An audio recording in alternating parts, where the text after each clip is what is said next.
ನದಿಯ ಹೊಸ ನಾಯಕನಾಗಿ ಕನ್ನ ಎಂಬ ಪ್ರಕಾಶಮಾನವಾದ ಮಿಂಚುಳ್ಳಿಯನ್ನ ಆಯ್ಕೆ ಮಾಡಲಾಯಿತು. ಕನ್ನ ತಾನು ಮುಖ್ಯ ಎಂದು ಭಾವಿಸಿದ. ಎದೆ ಉಬ್ಬಿಸಿ ದೊಡ್ಡ ಕೊಂಬೆಗೆ ಹಾರಿದ. ನನ್ನ ಮಾತನ್ನು ಕೇಳಿ, ಇನ್ನು ಮುಂದೆ ಎಲ್ಲವೂ ನನ್ನ ದಾರಿಯಲ್ಲೇ ನಡೆಯಬೇಕು ಎಂದು ಅವನು ಜೋರಾಗಿ ಘೋಷಿಸಿದ. ಕನ್ನಾಗೆ ಆಜ್ಞೆಗಳನ್ನು ನೀಡುವುದು ಎಂದರೆ ಪ್ರೀತಿ. ಎಲ್ಲರಿಗೂ ಎಲ್ಲೆಲ್ಲಿಗೆ ಹೋಗಬೇಕೆಂದು ಹೇಳಲು ಅವನು ಪ್ರಬಲನೆಂದು ಭಾವಿಸಿದ.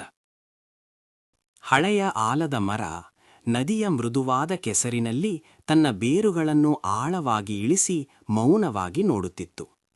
ಮೊದಲು ನಮಗೆ ಹೊಸ ಮನೆ ಬೇಕು. ಕನ್ನ ತನ್ನ ರೆಕ್ಕೆಯನ್ನು ಕಡಿದಾದ ಮರಳಿನ ದಂಡೆಯ ಕಡೆಗೆ ತೋರಿಸಿ ಕೂಗಿದ. ವನ ತನ್ನ ಎಲೆಗಳನ್ನು ನಿಧಾನವಾಗಿ ಕಲಕಿತು. ಅದು ಕನ್ನಾಗೆ ಕೇಳಿಸದ ಸಣ್ಣ ಎಚ್ಚರಿಕೆಯ ಶಬ್ದ. ನಿಧಾನ ಮಾತುಗಳಿಗೆ ಸಮಯವಿಲ್ಲ. ಅಲ್ಲಿ ವೇಗವಾಗಿ ಅಗೆಯಿರಿ. ದಂಡೆ ಎಲ್ಲಿ ಅತ್ಯಂತ ಎತ್ತರವಾಗಿದೆಯೋ ಅಲ್ಲೇ. ಕನ್ನ ಒತ್ತಾಯಿಸಿದ. ಮಣ್ಣು ತುಂಬಾ ಸಡಿಲವಾಗಿದೆ ಮತ್ತು ಆಳವಾದ ಬಿಲಕ್ಕೆ ಮೃದುವಾಗಿದೆ ಎಂದು ಇತರ ಪಕ್ಷಿಗಳು ವಿವರಿಸಲು ಪ್ರಯತ್ನಿಸಿದವು. ಕನ್ನ ತನ್ನ ಪುಟ್ಟ ಪಾದದಿಂದ ನೆಲವನ್ನು ತಟ್ಟಿದ. ನಾನು ನಾಯಕ, ನಾನು ಹೇಳಿದಂತೆ ಮಾಡಿ, ವಾದಬೇಡ. ಕನ್ನ ಆಜ್ಞಾಪಿಸಿದ ಸ್ಥಳದಲ್ಲಿ ದಂಡೆಯ ಅತ್ಯಂತ ಎತ್ತರದ ಮರಳಿನ ಭಾಗದ ಬಳಿ ಅವರು ಅಗೆಯಲು ಪ್ರಾರಂಭಿಸಿದರು. ಇದ್ದಕ್ಕಿದ್ದಂತೆ ಮೃದುವಾದ ಮರಳು ಜಾರಲು ಶುರುವಾಯಿತು. ದಂಡೆಯ ಒಂದು ದೊಡ್ಡ ಭಾಗವು ನೀರಿನೊಳಗೆ ಕುಸಿಯಿತು. ಹೊಸ ಬಿಲವು ಸಂಪೂರ್ಣವಾಗಿ ಕುಸಿಯಿತು. ಮರಳು ಮತ್ತು ಕೆಸರು ಎಲ್ಲೆಡೆ ಚಿಮ್ಮಿತು. ಕನ್ನ ದಯನೀಯವಾಗಿ ತಗ್ಗುಜಂಡುಗಳ ಮೇಲೆ ಕುಳಿತ. ಅವನ ಪ್ರಕಾಶಮಾನವಾದ ನೀಲಿಗರಿಗಳು ಮಸಕಾಗಿ ಮತ್ತು ಧೂಳಿನಿಂದ ಕೂಡಿ ಕಾಣುತ್ತಿದ್ದವು. ಯಾರೂ ಅವನನ್ನು ನೋಡಲಿಲ್ಲ.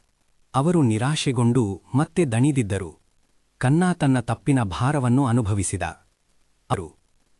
ತನ್ನ ತಪ್ಪಿನ ಭಾರವನ್ನು ಅನುಭವಿಸಿದ. ಅವನು ಬೃಹತ್ ಮರ ವನಾ ಕಡೆಗೆ ಹಾರಿಹೋದ. ವನಾದ ಬೃಹತ್ ಕಾಂಡವು ತಂಪಾದ ಕತ್ತಲೆಯ ನೆರಳನ್ನು ನೀಡಿತು. ವನ ಕನ್ನ ಸಣ್ಣ ಧ್ವನಿಯಲ್ಲಿ ಪಿಸುಗುಟ್ಟಿದ.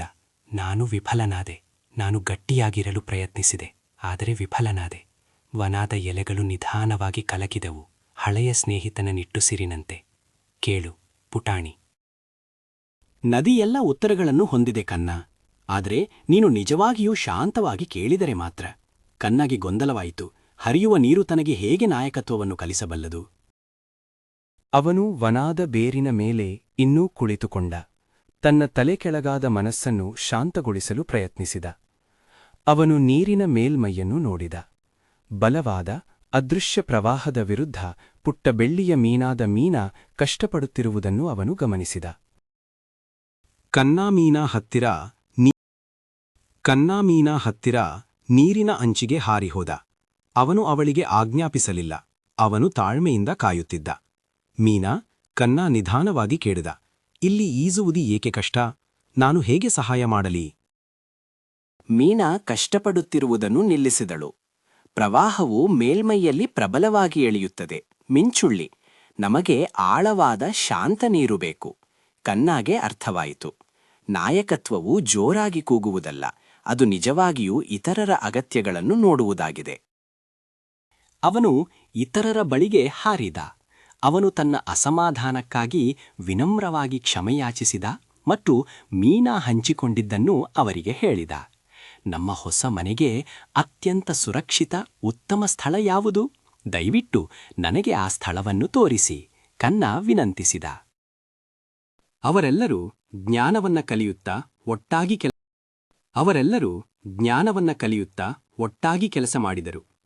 ಅವರು ವನಾದ ಬೇರುಗಳ ಕೆಳಗೆ ಆಶ್ರಯವಿರುವ ದಂಡೆಯನ್ನ ಕಂಡುಕೊಂಡರು. ಕನ್ನ ನಕ್ಕ. ಅತ್ಯುತ್ತಮ ನಾಯಕನೆಂದರೆ ಎಲ್ಲರಿಗಿಂತ ಹೆಚ್ಚು ಎಚ್ಚರಿಕೆಯಿಂದ ಕೇಳುವವನು ಎಂದು ಅವನು ಕಲಿತ.